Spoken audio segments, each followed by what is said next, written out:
China's heavy presence in the disputed region is putting the U.S. and its allies on notice. In the dim hours before dawn, a cluster of silent radar blips grew into an armada that reshaped the Pacific's balance with every coordinated mile it advanced. While most of the world slept, commanders in distant rooms weighed decisions that could tilt history, creating a night defined not by explosions, but by the fragile discipline that kept them from arriving. The night the Pacific shifted. In the early minutes of a February morning, reconnaissance satellites orbiting high above the western Pacific began registering an unusual sequence of departures along China's eastern coastline, where solitary pings of activity grew into a synchronized pattern that suggested something far more deliberate than routine naval drills. Analysts watched as small clusters of movements formed larger geometric shapes, revealing the outlines of a fleet assembling with practiced precision. Within minutes, the estimated count reached 40 warships, a number large enough to alter the region's strategic equilibrium before dawn. On the ground in Taipei, early warning centers shifted into heightened readiness as radar operators traced the widening trajectories of Chinese destroyers, frigates, and an aircraft carrier group moving in layered formation toward the Taiwan Strait. The island's defense posture tightened, although officials understood that no configuration of their own assets could mirror the scale unfolding offshore. Every commander grasped the implications of massed naval power, especially when positioned near a boundary long treated as a political and military pressure valve. Across the Pacific, decision-makers in Washington followed the developing situation through continuous briefings that underscored how a regional challenge could escalate into a global crisis through miscalculation or misread intent. As the Chinese fleet settled into its coordinated advance, a broader question emerged regarding the United States' threshold for response and the urgency with which deterrence needed to manifest. The American response. As confirmation flowed into the Pentagon, senior commanders recognized that the movement of 40 Chinese warships toward the Taiwan Strait represented not only a regional provocation, but also a complex test of American resolve, forcing an immediate reassessment of force posture across the Western Pacific. The forward-deployed carrier strike group, centered on the USS Ronald Reagan, received urgent orders to reposition toward the Philippine Sea, where its presence would serve as both a stabilizing signal to allies and a calibrated message to Beijing. Destroyers such as the USS Rafael Peralta increased speed, forming a spearhead that allowed the carrier to maneuver within a defensible yet assertive corridor of international waters. On the flight deck, the tempo accelerated as crews prepared FA-18 Super Hornets and SF-35 Sea Lightning II fighters for continuous combat air patrols. Their engines rolled across steel surfaces in long, resonant waves that conveyed readiness without announcing confrontation. Moments later, an E-2D Advanced Hawkeye ascended into open air, extending the fleet's radar horizon and creating an airborne command post capable of interpreting faint anomalies long before they approached visual range. Meanwhile, across the strait, China's own air assets responded, as Shenyang J-15 fighters launched from the carrier Liaoning in calculated intervals, creating parallel air umbrellas that began to overlap in ways that made navigation increasingly delicate. The tension between both sides grew less about firepower and more about the silent mathematics of distance, angle, and escalation thresholds. As these formations expanded and contracted in deliberate synchrony, analysts noted how each maneuver conveyed a message crafted to be assertive without crossing into hostility, setting the stage for an encounter defined entirely by restraint. The standoff forms. As both fleets settled into opposing arcs of motion, the Pacific surface transformed into a vast chessboard, where every shift of position carried implications far beyond its physical footprint. Chinese destroyers moved into a crescent-shaped pattern west of Taiwan, establishing a barrier that resembled a soft blockade without ever declaring one, while American ships adjusted their alignment to maintain open corridors that preserved freedom of navigation. Neither side breached international law, yet each gesture pressed against the boundaries of acceptable risk, in ways that forced commanders to interpret intentions with unwavering precision. Above this maritime geometry, the air domain grew increasingly crowded as pilots navigated patrol routes, that brought them uncomfortably close to their counterparts across the invisible center line. A Chinese J-15 performed a high-speed pass near an American destroyer, drawing immediate recalculations from United States fighters that shifted into protective positions designed to warn rather than threaten. These interactions unfolded at speeds that left no time for hesitation, placing extraordinary pressure on individuals whose decisions carried the potential to alter history within seconds. Cockpits and bridges alike became arenas where professionalism served as the final safeguard against miscalculation. The most fraught moment arrived when a Chinese vessel briefly activated its fire control radar against a United States aircraft, triggering warning tones that resonated sharply inside the pilot's headset.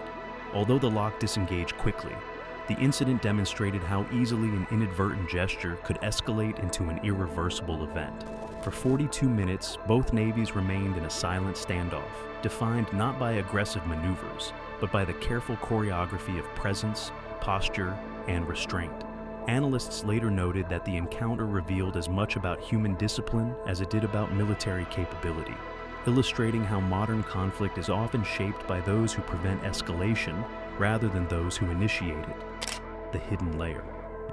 While surface movements captured most international attention, the confrontation's deeper complexity emerged through signals that never appeared on public maps.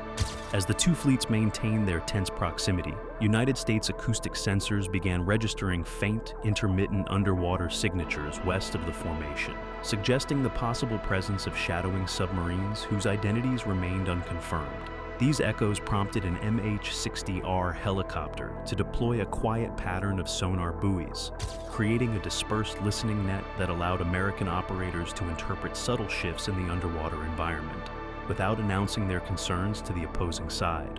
Simultaneously, electronic activity across the region intensified as navigation systems experienced momentary interference and jamming attempts spiked in irregular waves. These pulses did not disable equipment, yet they conveyed a clear message that the electromagnetic spectrum had become another contested domain, layered atop the surface and airspace tension. Analysts monitoring the data streams noted how these tactical disruptions often serve as probes designed to reveal reaction times, adaptive capabilities, and the extent of electronic hardening within rival fleets. The most consequential development, however, came when intelligence satellites detected the activation of China's DF-21D carrier killer targeting network, a system that relies on over-the-horizon radar arrays capable of tracking moving naval groups across vast distances. Although no missile preparation followed, the mere powering of these radars forced American commanders to subtly alter their formation, acknowledging a weapon whose purpose is not only destructive but psychological.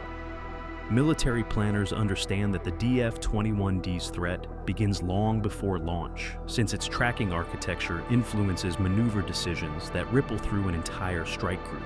This hidden layer of strategic signaling underscored how modern standoffs hinge on systems that remain invisible to the public, yet profoundly shape operational behavior.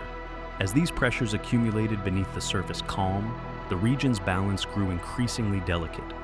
When the world holds its breath. As the hours progressed, the consequences of the standoff radiated far beyond the contested waters, where markets, governments, and intelligence agencies attempted to decipher actions that carried enormous weight despite the absence of a single fired shot. Financial centers across Asia opened to immediate volatility as shipping insurers recalculated risk levels for vessels transiting routes now overshadowed by the presence of two major fleets operating at minimal separation. Energy futures spiked in response to the possibility that even a brief disruption in regional stability could alter the flow of critical maritime trade, demonstrating how geopolitical tension translates instantly into economic tremors. Allied governments reacted with their own displays of vigilance as Japan increased patrol flights over the East China Sea, while Australia signaled readiness through adjustments to its regional surveillance operations. Diplomats across multiple capitals engaged in discreet communications intended to reduce uncertainty, yet none could fully determine whether Beijing's actions represented a rehearsal, a pressure tactic, or a deliberate attempt to evaluate American thresholds. The ambiguity itself became a strategic instrument, enabling China to demonstrate massed capability without committing to an overtly hostile act. and compelling the United States to calibrate its response at every moment. Intelligence agencies in Washington, Canberra, Tokyo, and Seoul assembled parallel assessments that highlighted how modern deterrence operates within a spectrum of signals rather than through openly declared intentions. Every maneuver, radar emission, and formation shift contributed to a mosaic that analysts struggled to interpret with confidence, given how easily misjudgment could generate irreversible consequences. As the standoff persisted, policymakers recognized that its significance lay not in conventional combat, but in the extraordinary restraint required to prevent a collision of strategic ambitions at one of the world's most sensitive flashpoints. Dawn after the tension. When morning light spread across the Pacific, the two fleets remained in proximity, yet subtle changes in their spacing indicated a collective recognition that the night's intensity had reached its natural limit. Chinese formations widened slightly without withdrawing, signaling that their objective of demonstrating rapid massing capability had been achieved without escalating into direct confrontation. American commanders interpreted this adjustment as an opportunity to stabilize the situation, while maintaining a posture that reinforced their commitment to regional security. Within command centers on both sides, analysts reviewed data from the previous 18 hours, identifying patterns that would influence future planning. China confirmed that coordinated movements of large naval groups could be executed with precision and speed, while the United States validated its ability to reposition a carrier strike group quickly enough to counterbalance that capability. The importance of airborne surveillance, electronic monitoring, and distributed decision-making became increasingly evident as officers examined how these tools shaped the unfolding encounter. The episode highlighted a broader truth about contemporary power projection, where presence, timing, and perception often outweigh firepower. Each Navy departed with an expanded understanding of how close they could approach without crossing thresholds that neither could afford to breach, leaving behind lessons destined to shape future encounters. The calm that followed revealed how fragile stability becomes when rival powers test the limits of restraint, reminding us that the world's balance can hinge on unseen decisions. If you want deeper stories behind global flashpoints, subscribe, stay curious, and join us for the next chapter.